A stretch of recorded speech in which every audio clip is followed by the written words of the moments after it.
হাওরে মাছের সমৃদ্ধি এখন অতীত, নতুন প্রজন্মের কাছে গল্পকথা। জলবায়ু পরিবর্তন ও মানুষের অসচেতন কর্মকাণ্ডে বিলীন হয়ে যাচ্ছে দেশি প্রজাতির মাছ। সংকটে পড়ছেন জেলে পেশার লাখো মানুষ। খাদ্য নিরাপত্তার আশঙ্কাও করছেন গবেষকরা। বিস্তারিত কিশোরগঞ্জ প্রতিনিধি শফিক আদনানের পাঠানো তথ্য ও ছবি নিয়ে ডেস্ক রিপোর্ট।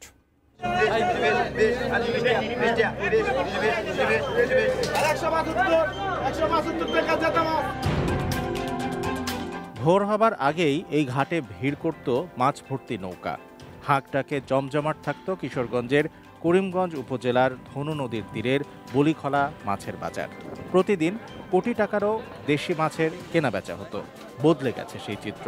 মাছ কমেছে বেচা কেনাও। বাজারে নেই আগের মতো ক্রেতার ভিড়। জেলেদের চোখে মুখে হতাশার ছাপ।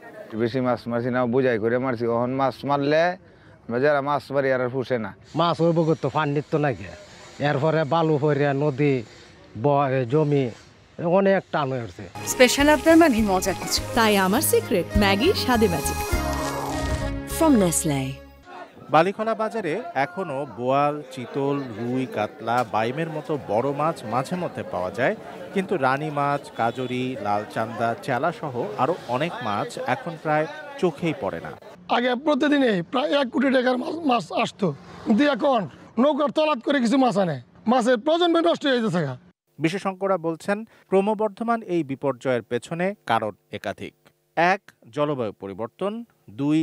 নদী ও হাওরে পলি জমে যাওয়া। 3. চাষাবাদে অতিমাত্রায় কীটনাশকের ব্যবহার। 4. অপরিকল্পিত স্থাপনা। গত কয়েক বছরে হাওরে পানিও কমে গেছে। সবচেয়ে ভয়াবহ হচ্ছে অবাধে মা মাছ ধরা পড়ছে নিষিদ্ধ জালে। এতে প্রাকৃতিক প্রজনন চক্র ভেঙে যাচ্ছে। একসময় যেখানে 143 প্রজাতির দেশি মাছ ছিল, এখন টিকে আছে মাত্র 70 থেকে 75টি প্রজাতি। কিছু অসাধু লোক আছে যারা আমাদের অভিযান মোবাইল কোড করার পরেও তাদের মতো করে এই নিষিদ্ধ জালগুলা ব্যবহার করে এদেরকে নির্মূল করার চেষ্টা করে মাছ আহরণ করে।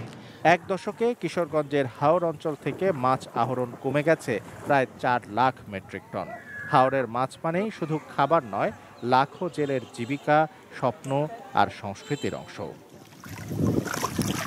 Shamsul Arefin, desk report, ATN news.